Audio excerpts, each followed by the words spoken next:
Hello friends, welcome to my channel fresher techie.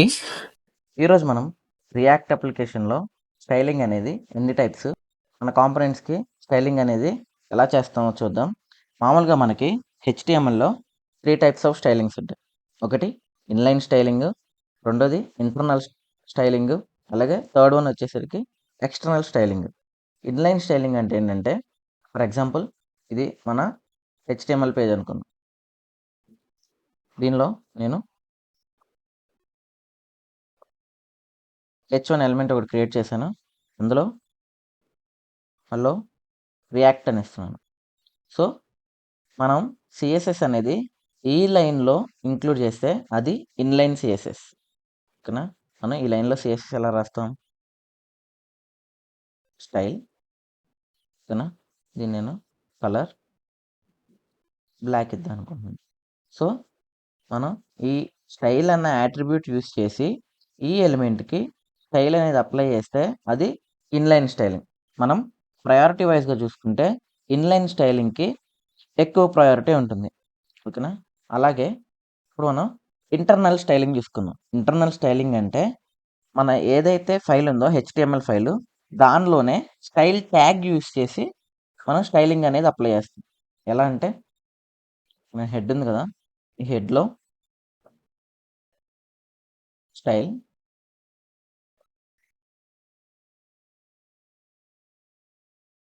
So ఈ హెడ్లో style tag అనేది use చేశాను. ఈ స్టైల్ ట్యాగ్లో నేను H1 ఎలిమెంట్కి కలర్ అనేది రెడ్ ఇచ్చాను. స్టైల్ ట్యాగ్ యూస్ చేసి మన హెచ్టిఎంఎల్ ఎలిమెంట్స్కి స్టైలింగ్ అప్లై చేస్తే అది ఇంటర్నల్ స్టైలింగ్. ప్రయారిటీ వైజ్ చూసుకుంటే మన ఇంటర్నల్ స్టైలింగ్ అనేది సెకండ్ ప్లేస్లో ఉంటుంది. ఫస్ట్ ప్లేస్లో ఇన్లైన్ స్టైలింగ్ ఉంటుంది, సెకండ్ ప్లేస్లో ఇంటర్నల్ స్టైలింగ్ ఉంటుంది. అలాగే థర్డ్ ప్లేస్ అంటే ఎక్స్టర్నల్ స్టైలింగ్. ఓకేనా? మనకి థర్డ్ ప్లేస్లో ఎక్స్టర్నల్ స్టైలింగ్ ఉంటుంది. ఎక్స్టర్నల్ స్టైలింగ్ అంటే మనం సిఎస్ఎస్కి ఒక సపరేట్ ఫైల్ క్రియేట్ చేసి, ఫర్ ఎగ్జాంపుల్ ఇక్కడ నేను index.css అని క్రియేట్ చేసాను. ఒక సపరేట్ ఫైల్ క్రియేట్ చేసి దానిలో నేను మన హెచ్టిఎంఎల్ ఎలిమెంట్కి కలర్ అనేది గ్రీన్ ఇస్తున్నాను. ఒక సపరేట్ ఫైల్ క్రియేట్ చేసి అందులో మన హెచ్టిఎంఎల్ ఎలిమెంట్కి స్టైల్ అప్లై చేసి ఈ సపరేట్గా క్రియేట్ చేసిన సిఎస్ఎస్ ఫైల్ని మనం హెచ్టిఎంఎల్ ఫైల్లో లింక్ ట్యాగ్ యూస్ చేసి లింక్ చేసుకుంటాం. ఇలా ఒక సపరేట్ ఫైల్ అంటే ఎక్స్టర్నల్ ఫైల్ నుంచి సిఎస్ఎస్ని మనం హెచ్టిఎంఎల్లో ఉన్న ఎలిమెంట్స్కి అప్లై చేస్తే దాన్ని ఎక్స్టర్నల్ సిఎస్ఎస్ అంటాం. మనకి ప్రయారిటీ వైజ్ చూసుకుంటే ఈ ఎక్స్టర్నల్ సిఎస్ఎస్ అనేది థర్డ్ ప్లేస్లో ఉంటుంది. ఫస్ట్ ప్లేస్లో ఇన్లైన్ సిఎస్ఎస్, అలాగే సెకండ్ ప్లేస్లో ఇంటర్నల్ సిఎస్ఎస్, అలాగే థర్డ్ ప్లేస్లో ఎక్స్టర్నల్ సిఎస్ఎస్ ఉంటాయి. ఓకేనా? మనకి ఈ 3 టైప్స్ ఆఫ్ సిఎస్ఎస్ అనేది హెచ్టిఎంఎల్లో అవైలబుల్గా ఉంటాయి. ఇప్పుడు మనం మన రియాక్ట్ అప్లికేషన్ గురించి మాట్లాడుకుందాం. మన రియాక్ట్లో కూడా మనకి ఇన్లైన్ సిఎస్ఎస్ ఉంటుంది, అలాగే ఎక్స్టర్నల్ సిఎస్ఎస్ ఉంటుంది, అలాగే మనం ఒక జావా స్క్రిప్ట్ ఆబ్జెక్ట్ యూస్ చేసి మనం సిఎస్ఎస్ అనేది అప్లై చేయొచ్చు. సో ఈ 3 ఎలా చేద్దామో చూద్దాం. ఇక్కడ నేను యాప్ అనే ఫంక్షనల్ కాంపోనెంట్ ఒకటి క్రియేట్ చేస్తున్నాను. సో ఫంక్షన్ కాంపోనెంట్ ఎలా క్రియేట్ చేస్తాం? ఫంక్షన్ని కీవర్డ్ యూస్ చేసి క్రియేట్ చేస్తాం, లేకుంటే యారో ఫంక్షన్స్తో క్రియేట్ చేస్తాం. ఇక్కడ నేను ఫంక్షన్ అనే కీవర్డ్ యూస్ చేస్తున్నాను. సో దీన్ని డిఫాల్ట్ ఎక్స్పోర్ట్ చేస్తున్నాను. సో ఈ కాంపోనెంట్లో నేనేం రిటర్న్ చేస్తానంటే H1 ట్యాగ్లో హలో రియాక్ట్ అని ఇస్తున్నాను. సో సేవ్ చేస్తాను. మనకి చూసారు కదా, హలో రియాక్ట్ అని అయితే వచ్చింది. ఇప్పుడు నేను ఈ హెచ్ వన్ ఎలిమెంట్కి స్టైలింగ్ అనేది అప్లై చేయాలి. ఫస్ట్ మనం ఇన్లైన్ స్టైలింగ్ గురించి మాట్లాడుకుందాం. ఇన్లైన్ స్టైలింగ్ అంటే ఏం చెప్పాను? మనం ఎక్కడైతే ఎలిమెంట్ని క్రియేట్ చేసామో ఆ ఎలిమెంట్ లోపలే స్టైల్ అనే యాట్రిబ్యూట్ యూస్ చేసి మనం స్టైలింగ్ అనేది అప్లై చేస్తాం. సో సేమ్ మన రియాక్ట్లో కూడా ఇన్లైన్ స్టైలింగ్ అనేది అలాగే చేస్తాం. సో ఇక్కడ నేను ఈ హెచ్1 ఎలిమెంట్కి స్టైల్, మనం రియాక్ట్లో స్టైల్ రాసేటప్పుడు ఈ కర్లీ బ్రేసెస్ ఉంటాయి కదా! ఈ కర్లీ బ్రేసెస్ యూజ్ చేసి మనం స్టైలింగ్ అనేది అప్లై చేస్తాం. స్టైల్ దీనిలో నేను కలర్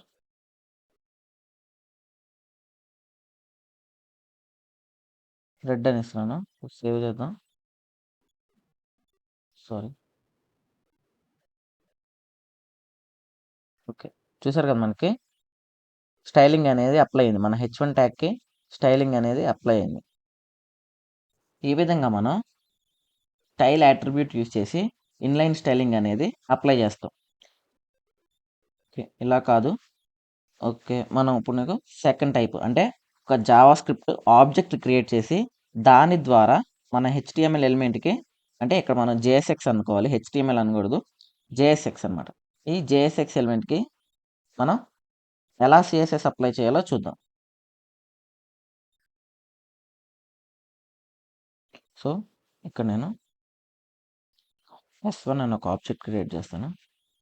దానిలో కలర్ కలర్ వచ్చేసరికి గ్రీన్ అని ఇస్తున్నాను.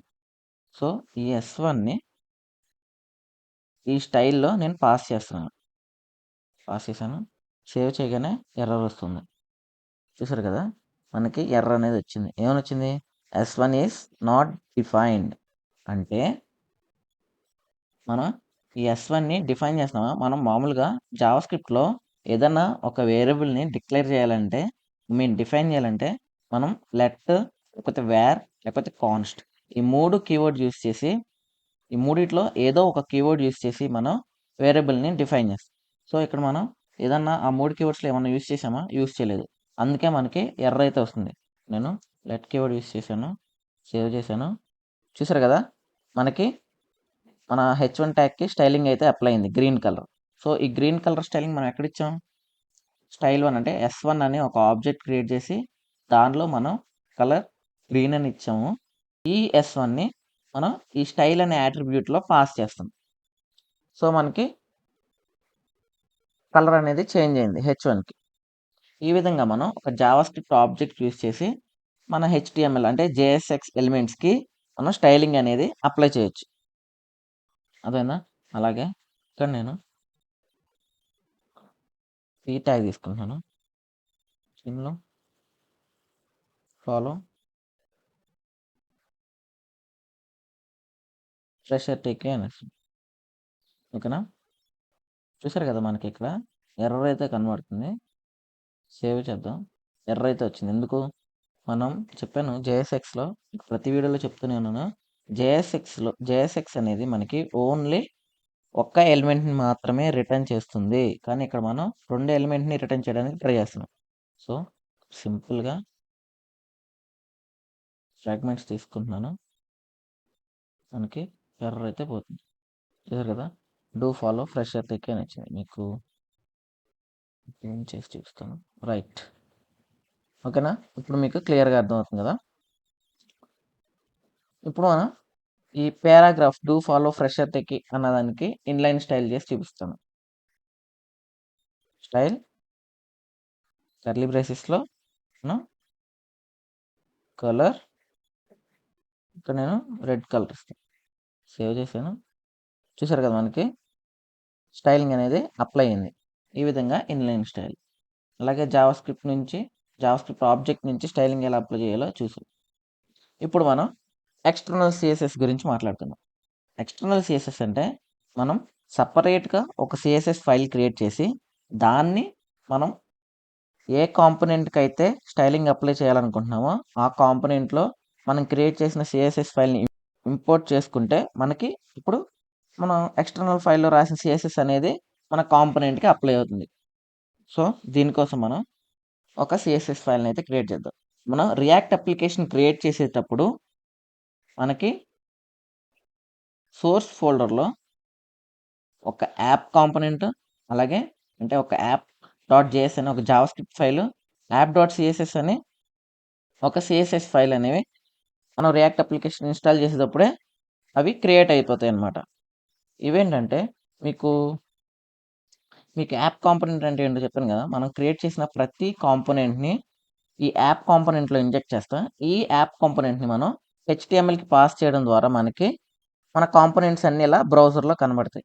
అలానే ఈ యాప్ కాంపోనెంట్లో ఉన్న ప్రతి ఎలిమెంట్, ప్రతి కాంపోనెంట్కి, అంటే ఈ యాప్ కాంపోనెంట్లో ఇంజెక్ట్ చేసిన ప్రతి కాంపోనెంట్కి సిఎస్ఎస్ అప్లై చేయడానికి మనం యాప్ డాట్ సిఎస్ఎస్ యూజ్ చేసుకోవచ్చు. లేకపోతే మనం సపరేట్గా ప్రతి కాంపోనెంట్కి ఒక సిఎస్ఎస్ ఫైల్ క్రియేట్ చేసుకుని అక్కడ నుంచి కూడా మనం సిఎస్ఎస్ అనేది ఎవ్రీ కాంపోనెంట్కి సపరేట్గా అప్లై చేసుకోవచ్చు. ఒకే ఫైల్లో మనం సిఎస్ఎస్ అప్లై చేస్తే అదేమైందంటే మనం ఒక పెద్ద అప్లికేషన్, అంటే ఒక లార్జ్ అప్లికేషన్ క్రియేట్ చేసినప్పుడు మనకి సిఎస్ఎస్ అనేది చాలా ఎక్కువైపోద్ది. సో మనం కన్ఫ్యూజ్ అవుతాం అనమాట. అంటే తర్వాత ఎప్పుడైనా మనం మోడిఫికేషన్స్ చేయాలనుకున్నప్పుడు మనం ఎక్కడ రాసాం, ఆ కాంపోనెంట్కి సిఎస్ఎస్ అనేది ఎక్కడ రాసామని మనం సెట్ చేసుకుని వెతుక్కొని ఆ తర్వాత దాన్ని మోడిఫై చేసుకోవాల్సి వస్తుంది. సో బెటర్ ప్రాక్టీస్ ఏంటంటే ఏ కాంపోనెంట్కి ఆ కాంపోనెంట్ మనం సపరేట్గా సిఎస్ఎస్ ఫైల్ అయితే క్రియేట్ చేసుకుని అప్పుడు దానిలో సిఎస్ఎస్ అనేది రాసుకుని కాంపోనెంట్కి అనేది అప్లై చేసుకోండి. అది మనకి బెటర్ ప్రాక్టీస్ అనమాట. ఇక్కడ నేను జస్ట్ మీకు ఎలా ఉండదో, ఎలా సిఎస్ఎస్ స్టైలింగ్స్ గురించి ఎలా ఉంటాయో చెప్తున్నాను కాబట్టి నేను ఓన్లీ యాప్ డాట్ సిఎస్ఎస్ అనేది యూజ్ చేసేస్తాను. సో ఫస్ట్ మనం ఈ యాప్ డాట్ సిఎస్ఎస్లో రాసిన స్టైలింగ్ అనేది మనకి ఈ యాప్లో ఉన్న కాంపోనెంట్కి అప్లై అవ్వాలంటే మనం ఫస్ట్ ఈ సిఎస్ఎస్ని ఇంపోర్ట్ చేసుకోవాలి. ఓకే కదా? సో ఇంపోర్ట్ సిఎస్ఎస్ యొక్క పాత్ సోర్స్లో యాప్ డాట్ సిఎస్ఎస్ సేవ్ చేశాను. మీరు నా ప్రీవియస్ వీడియో చూసుకున్నట్లయితే ఇంపోర్ట్ అండ్ ఎక్స్పోర్ట్స్ గురించి చెప్పాను. మనం ఏదైనా యూస్ చేయాలంటే ఖచ్చితంగా ఎక్స్పోర్ట్ చేయాలి, అప్పుడు ఎక్స్పోర్ట్ అయిన దాన్ని ఇంపోర్ట్ చేసుకుని యూస్ చేయాలని చెప్పాను కదా. కానీ మనం సిఎస్ఎస్కి వచ్చేసరికి మనం సిఎస్ఎస్ని ఎక్స్పోర్ట్ అని ఎక్కడ చేయమన్నమాట. జస్ట్ మనం ఇంపోర్ట్ కీవర్డ్ యూస్ చేసుకుని ఇంపోర్ట్ చేసుకుంటాం సిఎస్ఎస్ని. అలాగే మనం ఎక్కడి నుంచి ఇంపోర్ట్ చేసుకుంటున్నామో ఆ పాత్, సిఎస్ఎస్ ఫైల్ ఎక్కడుందో ఆ పాత్ అనేది మనం ఇస్తే మనకి సిఎస్ఎస్ అనేది ఇంపోర్ట్ అయిపోతుంది. ఓకేనా? ఓకే, ఇక్కడ నేను తీసేస్తున్నాను, స్టైలింగ్ తీసేస్తున్నాను, ఇన్లైన్ స్టైలింగ్ సేవ్ చేశాను. చూసారు కదా, మనకి స్టైలింగ్ అయితే పోయింది. ఇప్పుడు నేను ఎక్స్టర్నల్ ఫైల్ నుండి సిఎస్ఎస్ అనేది అప్లై చేస్తాను. సో H1కి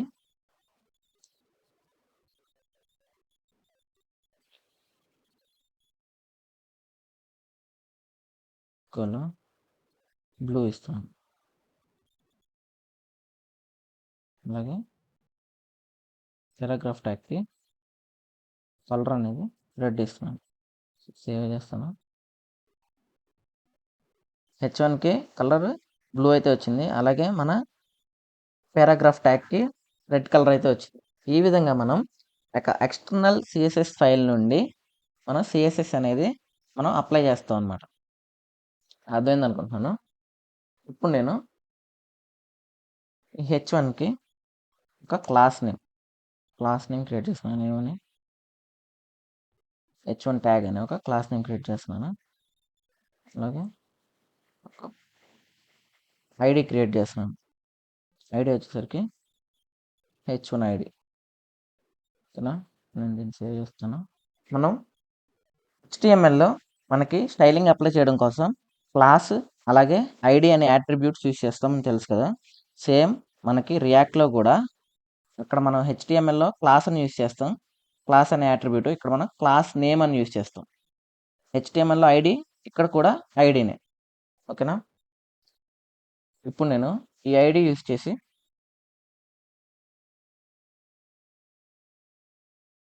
సిఎస్ఎస్ అనేది అప్లై చేస్తాను.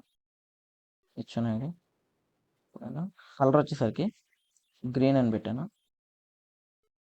సేవ్ చేస్తాను. చూసారు కదా, మనకి హలో రియాక్ట్ అని మనకు వచ్చింది.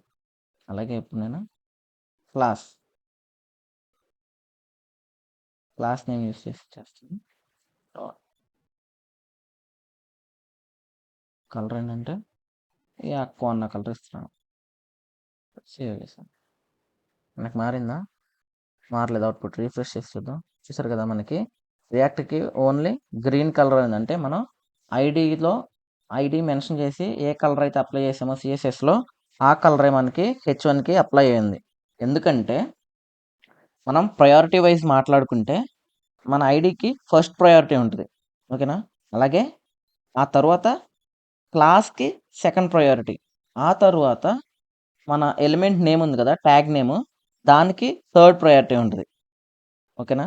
మన ఐడితో సీఎస్ఎస్ అప్లై చేస్తే మనకు ఫస్ట్ ఆ ఐడితో అప్లై చేసిన సీఎస్ఎస్ మాత్రమే అప్లై అవుతుంది. ఆ తర్వాత క్లాస్, ఆ తర్వాత ట్యాగ్స్‌తో అప్లై చేసిన సీఎస్ఎస్ అనేది అప్లై అవ్వదు. ఎందుకంటే ఆ రెండిటిని మనకి ఐడితో రాసిన సీఎస్ఎస్ అనేది ఓవర్ రైడ్ చేస్తుంది. అర్థమైంది కదా! సో, ఈరోజు మనం ఏం నేర్చుకున్నామో ఒకసారి బ్రీఫ్‌గా రివైజ్ చేద్దాం. ఓకే. రైట్. కామెంట్ చేస్తున్నాను. హెచ్టీఎంఎల్ స్టైలింగ్ గురించి మాట్లాడుకుందాం మనం ఫస్ట్. హెచ్టీఎంఎల్ స్టైలింగ్ ఎన్ని టైప్స్ ఆఫ్ స్టైలింగ్ ఉన్నాయి? ఫస్ట్ వన్ వచ్చేసరికి ఇన్లైన్ స్టైలింగ్, సెకండ్ వన్ వచ్చేసరికి ఇంటర్నల్ స్టైల్, అలాగే థర్డ్ వన్ వచ్చేసరికి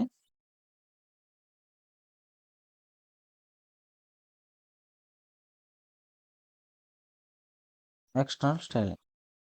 ఓకే కదా! మనకి సిఎస్ఎస్లో 3 టైప్స్ ఆఫ్ స్టైలింగ్స్ గురించి మాట్లాడుకున్నాం. ఇన్లైన్ స్టైలింగ్, ఇంటర్నల్ స్టైలింగ్, అలాగే ఎక్స్టర్నల్ స్టైలింగ్. మనకి ఫస్ట్ ప్రయారిటీ వచ్చేసరికి ఎక్కడ ఉంటుంది? ఇన్లైన్ స్టైల్కి ఫస్ట్ ప్రయారిటీ ఉంటుంది. అలాగే ఇంటర్నల్ స్టైల్కి సెకండ్ ప్రయారిటీ ఉంటుంది. థర్డ్ ప్రయారిటీ వచ్చేసరికి ఎక్స్టర్నల్ స్టైలింగ్కి ఉంటుంది. ఇలా ఇప్పుడు మనం రియాక్ట్లో స్టైలింగ్ అనేది ఎట్లా అప్లై చేసాం చూద్దాం.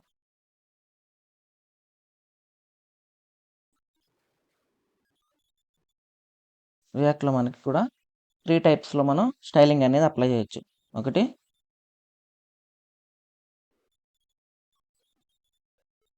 ఇన్లైన్ స్టైలింగ్, 2 ఎక్స్టర్నల్ స్టైల్, అలాగే థర్డ్ వన్ వచ్చేసరికి ఒక జావాస్క్రిప్ట్ ఆబ్జెక్ట్ నుండి మనం స్టైలింగ్ అనేది అప్లై చేయొచ్చు. ఓకేనా? అలాగే ఇక్కడ కూడా మనకి ఫస్ట్ ప్రయారిటీ వచ్చేసరికి ఇన్లైన్ స్టైలింగ్ ఉంటుంది. అలాగే సెకండ్ ప్రయారిటీ వచ్చేసరికి ఎక్స్టర్నల్ స్టైలింగ్కి ఈ ఎక్స్టర్నల్ స్టైలింగ్కి థర్డ్ ప్రయారిటీ జావాస్క్రిప్ట్ ఆబ్జెక్ట్ రాసాం కదా దానికి సెకండ్ ప్రయారిటీ అనేది ఉంటుంది. ఓకేనా? అలాగే మనం ఐడి, క్లాస్, అలాగే ట్యాగ్కి ఏ విధమైన ప్రయారిటీ ఉంటుందో సిఎస్ఎస్ అప్లై చేసేటప్పుడు కూడా మాట్లాడుకుందాం. ఓకేనా?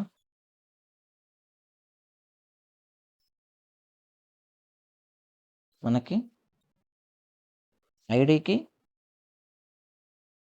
ఫస్ట్ ప్రయారిటీ ఉంటుంది. అలాగే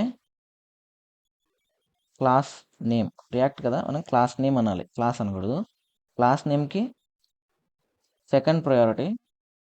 ఆ తర్వాత మనకి ట్యాగ్ నేమ్ ఉంది కదా దానికి థర్డ్ ప్రయారిటీ.